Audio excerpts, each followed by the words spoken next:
Alright, well, I'm pretty happy with this hand. I'm not ecstatic about it, but we have Serum Visions, and you're not going to have all of the combo cards you want normally in your opening hand. So we've got a couple of them.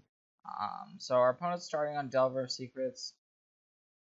So we know we're up against a deck that may feature counter spells, and we have to be aware of that.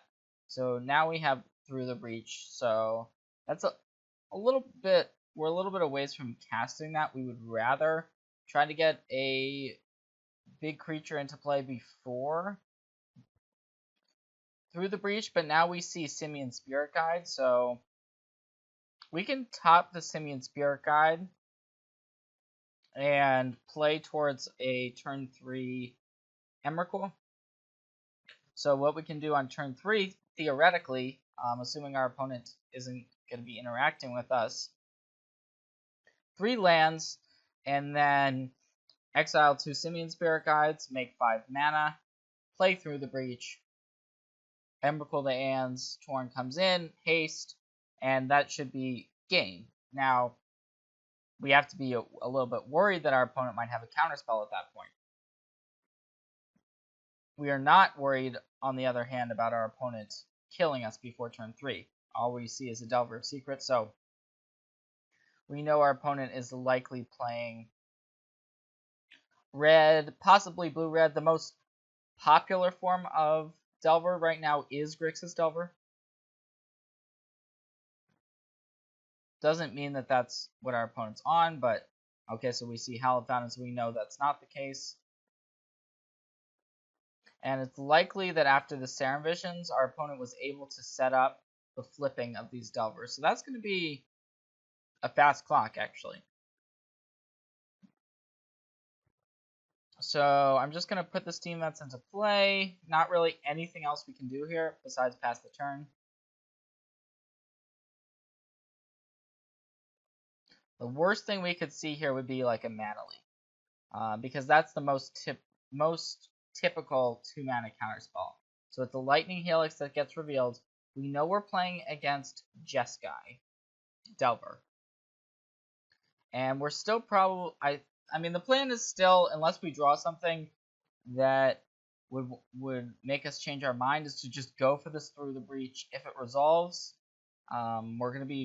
we're almost certainly going to win. If it doesn't, we're almost certainly going to lose. I mean, that's sometimes the situations you get yourselves in with these decks. Is, all right, we don't really have better options, so we just kind of have to go for it and cross our fingers. And that's not to say we couldn't potentially do something next turn if this doesn't resolve, but this is, we really need this, because otherwise we know our opponent has a Lightning Helix already.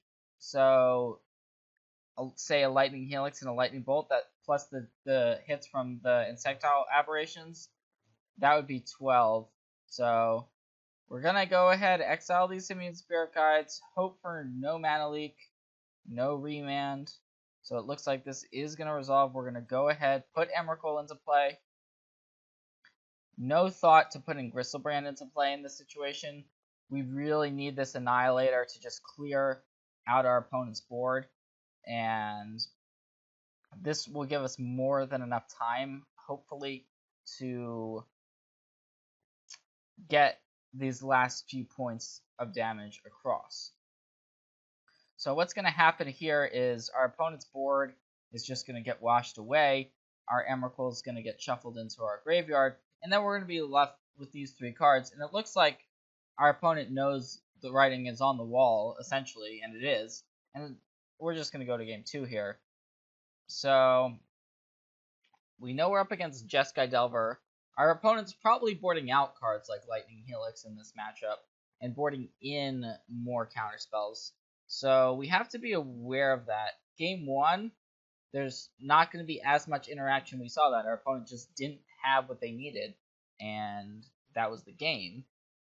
But for game 2, we have to think about how do we want to proceed.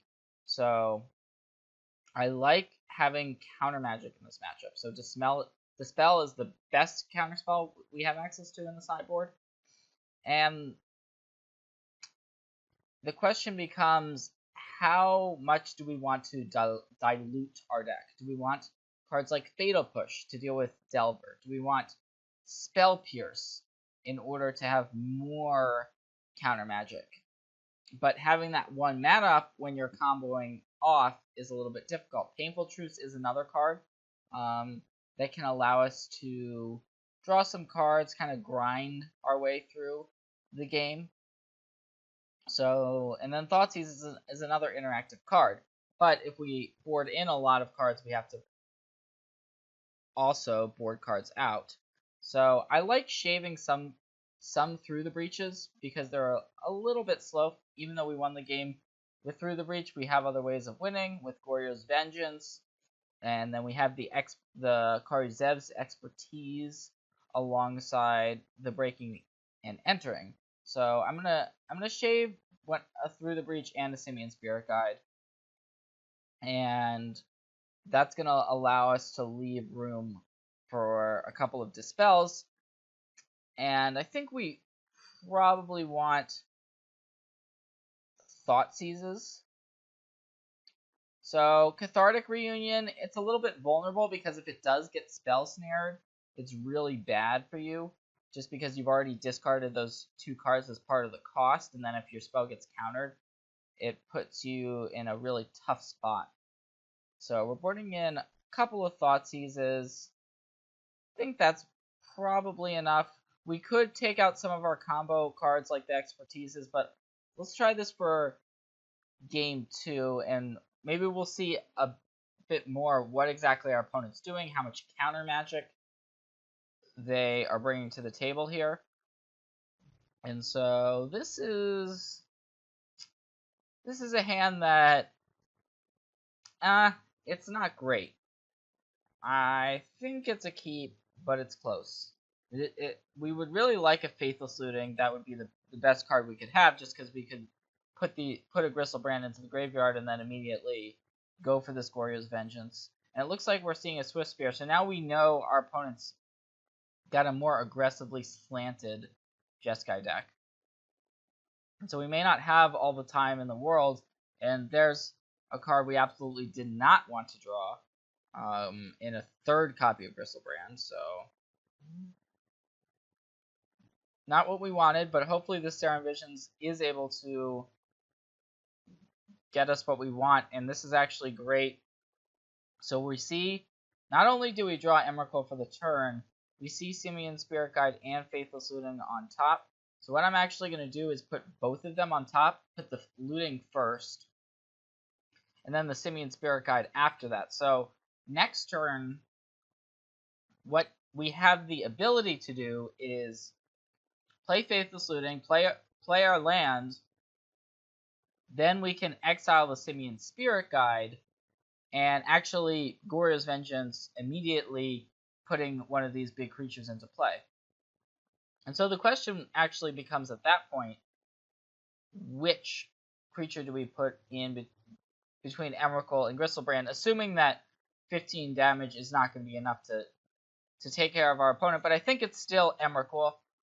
So the plan is to have a turn 2 Goryo's Vengeance. Sound good? Don't mind if I do.